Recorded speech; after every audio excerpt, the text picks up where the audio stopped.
मानव जायसवाल जी, मुझे ये बात समझ में नहीं आती कि इतना डर क्यों है।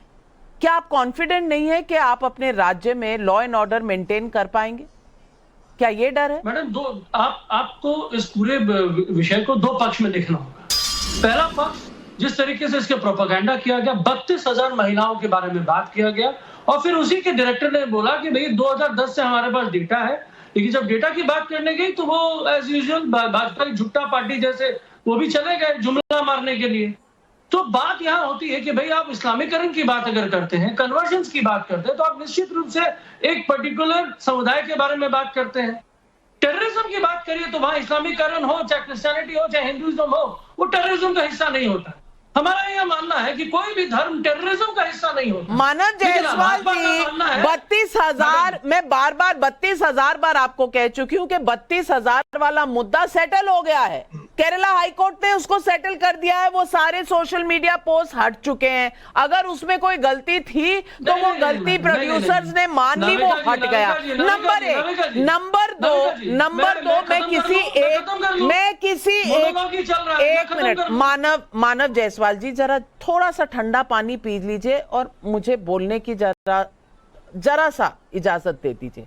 मैं कह रही हूँ दूसरा शो है मैडम, मेरा शो है तो थोड़ा सा मेरा सवाल सुन लीजिए।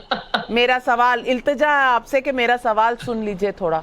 दूसरा सवाल जो है वो सिर्फ इतना है कि 32,000 का इशू कोर्ट में सेटल हुआ, और बाकी का जो मुद्दा है कि एक धर्म के कन्वर्जन्स हो रहे हैं, ये एक धर्म की बात ही नहीं है। हिंदू भी हुए हैं कन्वर्जन्स, ईसाइयों के भी हैं, दोनों केस फिल्म में बताया जाता कि है।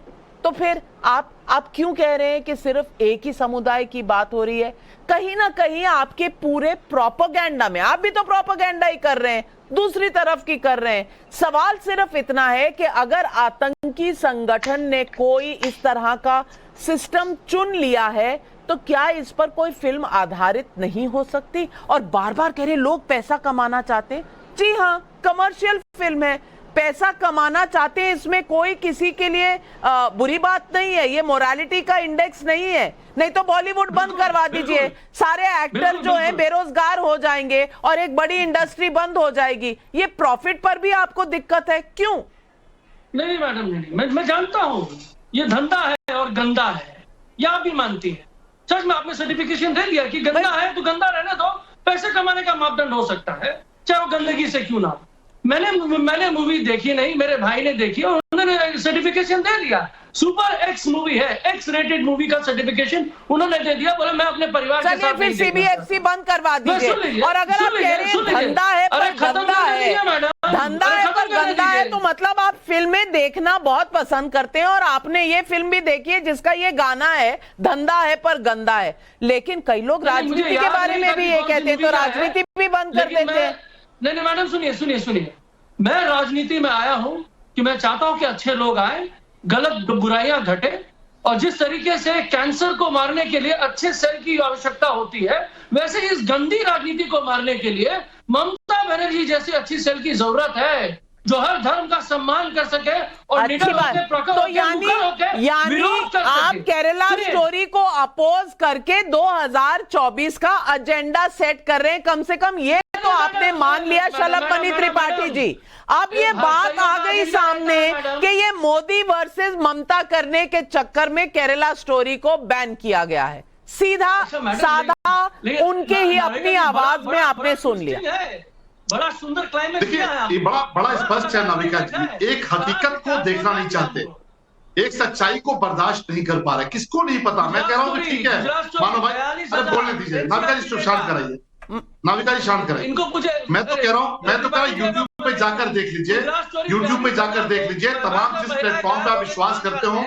नाविका जी मेरा समय मानव जी ब्रेक लगाइए, थोड़ा सुनिए फिर सुनाइए। मेरी भी इल्तिजा सुन लीजिए। नहीं, आप बोल चुके, अब आपको काउंटर करना है तो शलभमणि त्रिपाठी जी के बाद आपके पास आऊंगी टिप्पणी के लिए। अभी शलभमणि त्रिपाठी जी बोलना शुरू कर चुके हैं, सुन लीजिए। नहीं बिल्कुल। देखिए, मुझे लगता है जब भी आप आवाज दबाने की कोशिश करते हैं, आप सच से डरते हैं। आपको लगता है कि आपका जो सच है वो सामने आएगा, लोग आपको थू करेंगे, इसलिए बोलने दीजिए। मैं तो आपको कभी नहीं टोकता ना, आपको जितना झूठ बोलना, झूठ बोलते हैं। मैं तो सिर्फ इतना कह रहा हूं कि आपको एक हकीकत से डर क्यों लग रहा है। आप आईएसआईएस के प्रवक्ता बनकर क्यों बैठे हुए हैं? आप आईएसआईएस के प्रवक्ता क्यों हो गए? आप टीएमसी के प्रवक्ता अच्छे लगते हैं, आप समझदार व्यक्ति लगते हैं, आप टीएमसी प्रवक्ता लिख के आता है अच्छा लगता है, लेकिन आप आईएसआईएस के प्रवक्ता बनकर क्यों बैठे हैं? कम से कम आईएसआईएस के प्रवक्ता मत बनिए। और ये किसको नहीं पता कि केरला के आप फिर टोक रहे, देखिए आप जितना टोक रहे देश आपको जान रहा है, आप जितना टोकेंगे देश आपके बारे में जानेगा कि आप कितना बौखलाए हुए हैं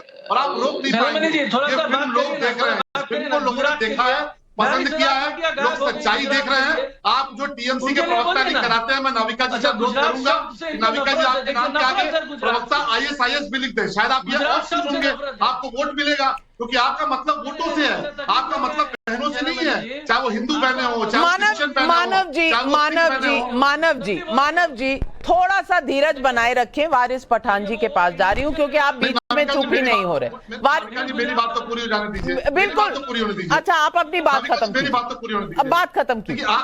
जब मुझे सब टोकते आप रोकती नहीं है और मैं अपनी बात कहने, जब इनकी सच्चाई सामने आती सब बौखलाते हैं। मैं कह रहा हूँ ये प्रवक्ता टीएमसी, प्रवक्ता एआईएमआईएम अच्छा लगता है, प्रवक्ता समाजवादी पार्टी अच्छा लगता है, लेकिन आईएसआईएस के प्रवक्ता बनकर क्यों बैठे हैं आप लोग, जो बहनों के साथ इस तरह का अत्याचार कर रहे हैं? और बात सिर्फ हिंदू बहनों की नहीं है, मैं तो कहता हूँ जिस प्लेटफॉर्म पे आप विश्वास करते हो, देखिए फिर बोल रहे हैं, जिस प्लेटफॉर्म पे आप विश्वास करते हो, जाके केवल आईएसआईएस की करतूत देखिए। वो लड़कियों को किस तरह से मंडी लगाते हैं, महिलाओं को किस तरह से अपमानित करते हैं, महिलाओं को 2-2 दिनार 3-3 दिनार में बेचने की बात करते हैं, 200-200 रुपए में बेचने की बात करते हैं। उस आईएसआईएस का प्रवक्ता बनते आपको शर्म नहीं आती? आपको लगता नहीं कि आप किस घटिया संगठन के प्रवक्ता बन के इतने बड़े चैनल में बैठे हुए हैं? आप घर में क्या मुंह लेके जाएंगे? क्या आप उस आईएसआईएस को डिफेंड कर रहे हैं जो महिलाओं के साथ अत्याचार करता है, उनको मंडियों में बेचता है, उनके साथ बलात्कार करता है, उनके सिर में गोली मारता है? उस आईएसआईएस को डिफेंड करते हुए आप अपने घर में किस मुंह को लेकर जाएंगे? अपनी माताओं बहनों के सामने क्या मुंह लेकर जाएंगे? ये फिल्म आईएसआईएस के खिलाफ है, किसी तबके के खिलाफ नहीं है, लेकिन आपको लगता है मानव जायसवाल जवाब दीजिए। मानव जायसवाल 30 सेकंड जवाब दीजिए। जवाब दे दो मैडम। ये जिस तरीके से बातें कर रहे हैं ना, आईजीज वाईजीज की बातें कर रहे हैं, तो मुझे लगता है कि भाजपा इतनी कमजोर हो गई है कि मैं आईजीज का प्रवक्ता बनकर बैठा हूं, मुझे जेल नहीं डाल पा रहे। अरे डाल दीजिए जेल, कोई तकलीफ नहीं है, लेकिन वो एक बेटी तो अफगानिस्तान में फंसी है, उसको ले आइए ना, उसको लाइए ना देश में। अरे 56 इंच का सीना है, इतना बड़ा पार्टी है, विश्व की सबसे बड़ी पार्टी है, वो एक बेटी को अपना नहीं पा रहे हैं। ये तो हमारा जो विरोध है, जिस तरीके से आप हिंदू मुस्लिम और इस समुदाय की राजनीति जो कर रहे हैं, और संकीर्ण से हो, वोट बैंक की जो राजनीति हो वो कर रहे हैं, हम उसके खिलाफ हैं। हम देश में अमन शांति चाहते हैं।